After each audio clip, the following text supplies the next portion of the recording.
जिस समय जिस वक्त सेक्स जागती है, ठीक उसी वक्त उसी समय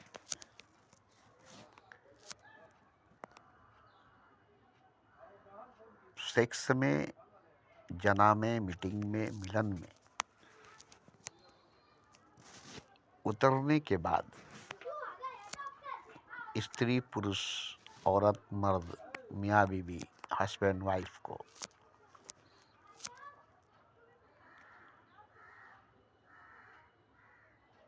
इतनी गहराई में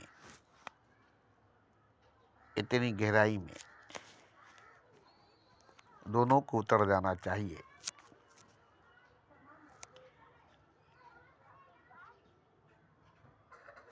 कि जहाँ जाकर के दोनों खुदा बन जाए।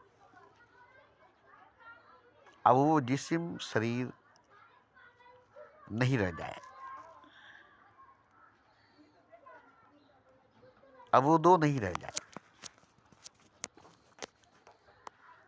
ये जो शक्ति है सेक्स की, जना की, मीटिंग की, काम वासना की, जो जागृति है मूलाधार चक्र में, नफ्स में, ये इसीलिए है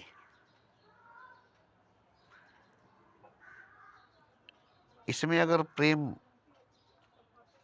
सम्मिलित है, प्रेम शामिल है, तो प्रेम की अलग एक शक्ति होती है, अलग एक पावर, एक अलग ऊर्जा होती है। और सेक्स की भी अलग एक शक्ति है। तो सेक्स की और प्रेम की, दोनों की शक्ति जब मिल जाती है तो परम शक्ति में, परम ऊर्जा में, सुपर पावर में बदल जाती है।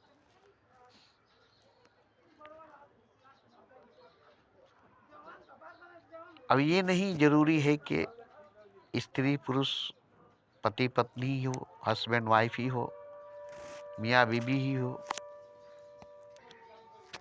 नहीं,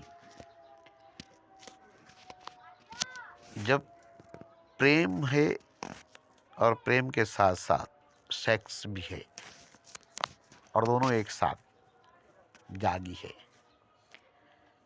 और दोनों एक हो गई है,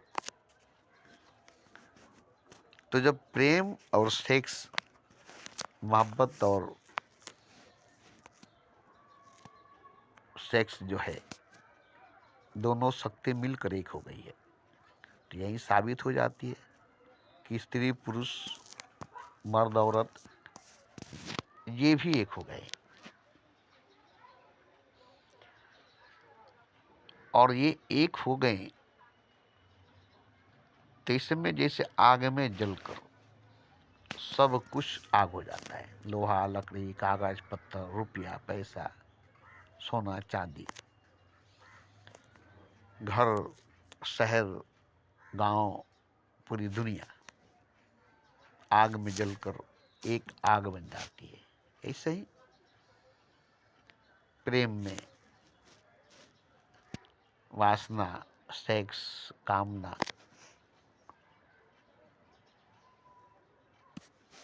जब एक हो जाती है तो मन, बुद्धि, शरीर, आत्मा, परमात्मा भी उसी में जलकर भस्म होकर एक हो जाता है। अब अलग से मन नहीं, अलग से बुद्धि नहीं, अलग से शरीर नहीं, अलग से आत्मा नहीं, अलग से परमात्मा नहीं, अलग से संसार नहीं। अब सब एक ही नजर आएगा, सब कुछ एक ही नजर आएगा।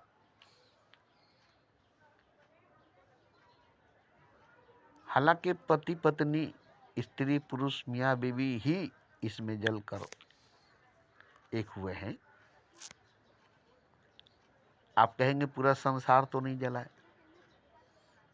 पूरी प्रकृति तो नहीं जली है, पूरा परमात्मा तो नहीं जला है। स्त्री पुरुष ही जले हैं, औरत मर्द ही जले हैं, नर और नारी ही जले हैं। फिर सब कुछ कैसे जल गया? पूरा संसार कैसे जल गया? पूरा परमात्मा कैसे जल गया?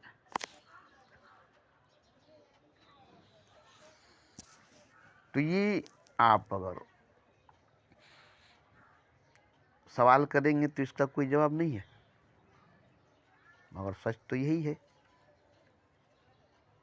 सच तो यही है। अब ये कैसे मालूम होगा कि सच यही है? एक इंसान के मरने से पूरी इंसानियत मर जाती है। जाचे खांडे से याचे ब्रह्मांडे, जो पिंड में है वही ब्रह्मांड में है, जो जर्रे में है वो पूरी कायनात में। तो एक इंसान में पूरी कायनात मौजूद है, सारा मखलूक़ात मौजूद है, और एक इंसान ही इश्क में, मोहब्बत में, प्रेम में जल कर न कोयला बया न राख। प्रेमी जले ऐसे न कोयला भये न राख, लकड़ी जल कोयला भई कोयला जल राख। प्रेमी जले ऐसे न कोयला भये न राख।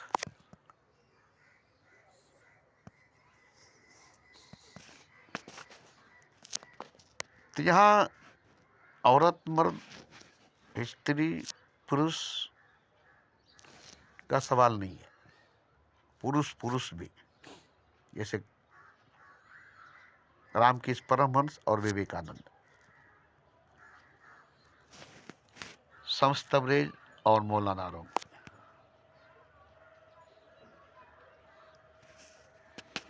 ये दोनों एक दूसरे में ढल गए, एक दूसरे में पिघल गए, एक हो गए। तो इनमें भी सेक्स ही थी, प्रेम ही था, मगर वो शारीरिक नहीं थी, जिस्मानी नहीं था, स्पिरिचुअल था, रूहानियत थी।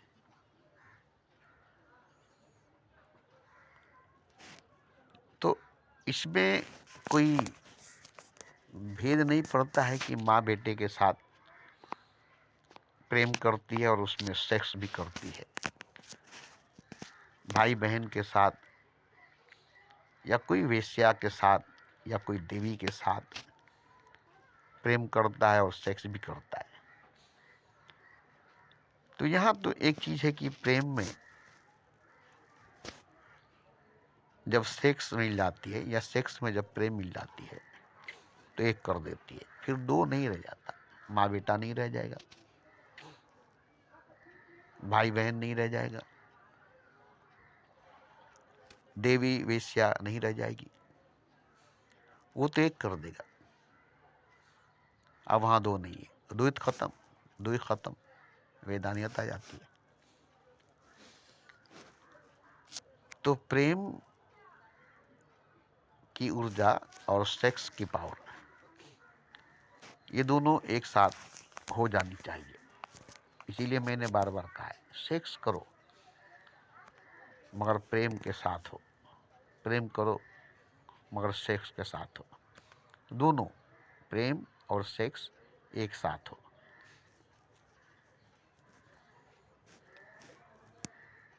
और सेक्स की जो ताकत है प्रेम में लग जाती है, इसलिए सेक्स नहीं जागती, प्रेम जागता है। प्रेम जागने से सेक्स मर जाता है। ऐसा नहीं है कि सेक्स मर ही जाती है, नहीं, सेक्स प्रेम में बदल जाता है, मोहब्बत में तब्दील हो जाता है। जो पावर सेक्स की थी वो खींच लेता है प्रेम अपने अंदर, और टान लेता है प्रेम अपने अंदर, पी लेता है प्रेम सेक्स की ताकत को। अब वो प्रेम में जाकर, हालांकि देखिए प्रेम में तो अपने ही उतनी ताकत है कि और ताकत की जरूरत उसको नहीं है, तो फिर सेक्स की ताकत को क्यों पिएगा, सेक्स की ताकत को क्यों लेगा। मगर होता क्या है कि सेक्स में उतनी ताकत नहीं है, इसलिए इसको प्रेम की ताकत की जरूरत पड़ती है। मोहब्बत की ताकत की जरूरत पड़ती है, और यही मोहब्बत की ताकत, प्रेम की शक्ति ले करके काम राम बन जाता है, वासना प्रार्थना बन जाती है। तो खैर ये तो प्रैक्टिकल बात है, अगर मैं कह रहा हूं तो आपको सुन करके इसका अनुभव नहीं होगा, जब तक आपसे प्रैक्टिकल नहीं होगा, जब तक आप प्रैक्टिकल नहीं करेंगे तब आपको ये समझ में आएगा। मेरे बोलने से, मेरे कहने से नहीं समझ में आएगा। इसके लिए प्रैक्टिकल होना पड़ेगा, प्रैक्टिकल होना पड़ेगा।